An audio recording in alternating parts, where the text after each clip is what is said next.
જો મિત્રો, આ સવારવાળા હોલ ફેન રેડી બંધાઈ ગયા. હવે ખાલી કનેક્શન કરવાના બાકી રહ્યા.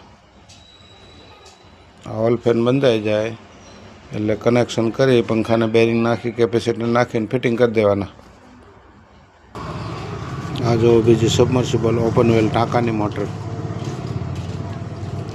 આ મોટર રેડી, ફિટિંગ ચાલુ છે. ફિટિંગ થઈ જાય એટલે રેડી. ઓકે.